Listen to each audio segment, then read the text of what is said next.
Oke, selamat malam Ibu. Izin kami dari kelompok 9 ingin menyampaikan materi presentasi yang tidak bisa hadir offline karena terkendala pertemuan. Jadi kelompok 9 kita hari ini adalah temanya utang pajak. Sebelum presentasi kita akan perkenalkan dulu saya sendiri dengan Firman Teguh, dan ini ada Siska, Indah Melani, dan sebelah kiri saya ada Jilid Menganu. Oke, kita akan bahas utang pajak mulai dari pengertian sampai penagihan dan lain sebagainya secara komprehensif. Kita bahas. Untuk materi pertama akan disampaikan Jenny, tapi nanti ada pergantian pemain di saat pemaparan sesuai dengan porsinya masing-masing. Oke, yang pertama akan disampaikan oleh Kak Jenny. Silakan Kak Jenny. Oke, di sini kita akan membahas mengenai utang pajak. Utang pajak merupakan sejumlah pajak yang harus dibayar oleh wajib pajak kepada pemerintah. Nah, itu sudah berdasarkan prosedur atau sudah diatur dalam undang-undang. Nah, undang-undang perpajakan itu ada di Undang-Undang Nomor 7 Tahun 2021. Nah, undang-undang ini mengatur mengenai sistem perpajakan termasuk utang pajak. Nah, kita masuk dalam poin dasar hukum utang pajak itu seperti yang diatur dalam Undang-Undang Nomor 21. Ada juga Undang-Undang Penagihan Pajak. Nah, Undang-Undang Penagihan Pajak ini diatur dalam Undang-Undang Nomor 19 Tahun 2000. Nah, isi dari undang-undang ini kita akan menyebutkan secara garis besar saja. Itu ada surat teguran. Ada 4 poin. Yang pertama ada surat teguran. Nah, surat teguran ini biasa diberikan kepada wajib pajak. Surat pertama yang diberikan perpajakan kepada wajib pajak yaitu surat pertama dilayangkan teguran bahwa kita belum membayar pajak. Nah, setelah dikasih surat teguran, kita tidak merespon surat tersebut, maka kita akan dilayangkan surat paksaan. Nah, surat paksaan ini adalah surat kedua setelah surat teguran. Nah, surat paksaan ini sama halnya juga sama dengan surat teguran. Karena kita tidak merespon surat pertama, surat teguran, maka kita akan dilayangkan surat paksaan. Setelah surat paksaan ini kita akan ada yang namanya penyitaan. Kalau kita tidak merespon kedua surat ini, termasuk surat paksaan, maka akan terjadi yang namanya penyitaan. Penyitaan ini dilakukan oleh perpajakan. Biasanya penyitaan ini dilakukan karena kita tidak merespon kedua surat ini. Yang ada dalam penyitaan ini dilakukan untuk mengambil barang-barang yang bernilai atau barang-barang yang memiliki nilai uang dan bisa dijual kembali untuk membayar utang pajak tersebut. Nah, setelah penyitaan ada yang namanya lelang.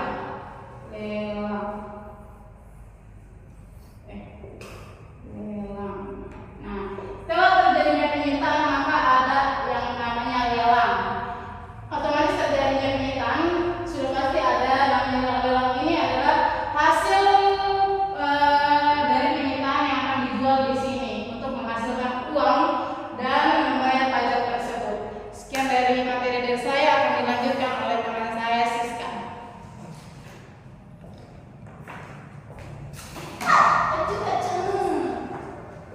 Oke, selanjutnya adalah terkait tentang timbulnya utang pajak.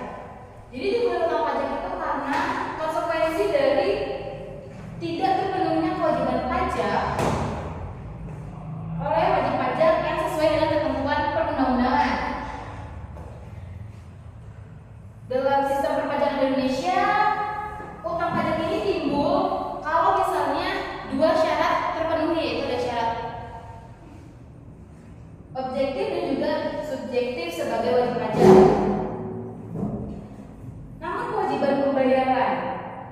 pajak ini nggak dilakuin dalam jangka waktu yang telah ditentukan. Jadi utang pajak itu nggak timbul secara tiba-tiba, melainkan sudah ada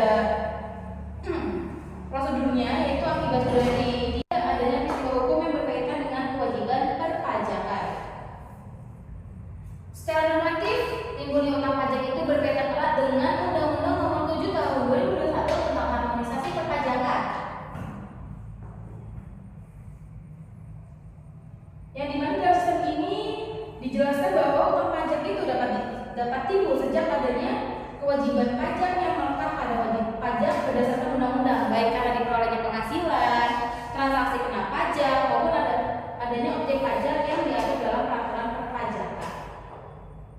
Jadi sejak terpenuhinya unsur pengenaan pajak, maka dapat pula timbul kewajiban yang apabila tidak dilunasi menjadi utang pajak. Dari aspek administrasi perpajakan, timbulnya utang pajak itu juga berkaitan dengan diterbitkannya surat ketetapan pajak seperti SKPKB dan juga surat tagihan pajak. Yang sejalan dengan pengaturan dalam Undang-Undang Nomor 19 Tahun 2000 tentang penagihan pajak dengan surat paksa, yang tadi sudah dijelaskan oleh rekan saya. Jadi dengan adanya penetapan tersebut, utang pajak menjadi jelas terkait jumlahnya dan juga dapat ditagih secara hukum. Jadi timbulnya utang pajak dalam sistem perpajakan di Indonesia itu nggak cuma didasarkan oleh satu faktor, melainkan dapat terjadi karena adanya kewajiban yang lahir dari undang-undang maupun karena adanya penetapan fiskus. Selanjutnya oleh Bang Tika penjelasannya. Terima kasih. Oke, jadi kita di materi selanjutnya akan membahas teori-teori timbulnya utang pajak. Jadi teori timbul utang pajak itu ada dua. Yang pertama adalah tidak menyata nih. Sama pula.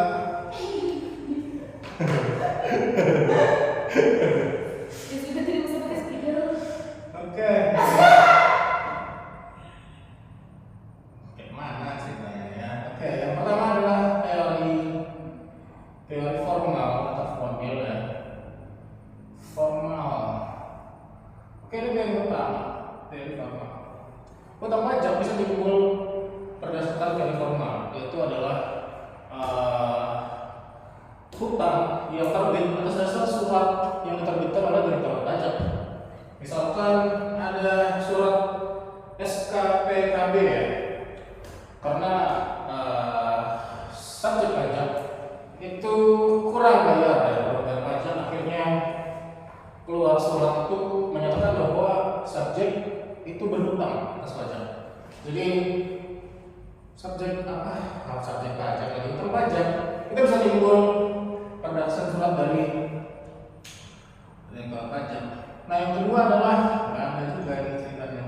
Oke, yang kedua adalah teori material ya. Teori material.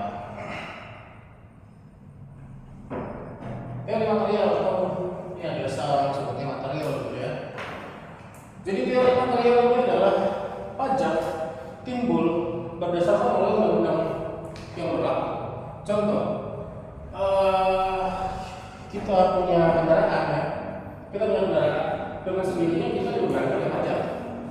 Gitu. Jadi pajak yang timbul atas berlakunya suatu undang-undang, ada PPH, PPN dan sebagainya, ada PPB di situ.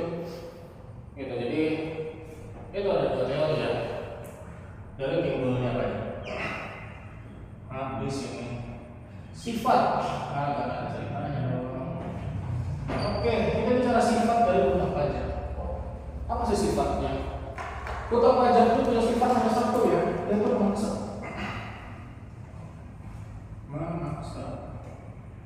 Jadi utang pajak itu sifatnya memaksa, dia tidak bisa mengelak apapun alasannya, nggak bisa dinegosiasikan, nggak bisa direkonstruksi, nggak bisa dinegosiasi dalam hal apapun karena dia sifatnya memaksa.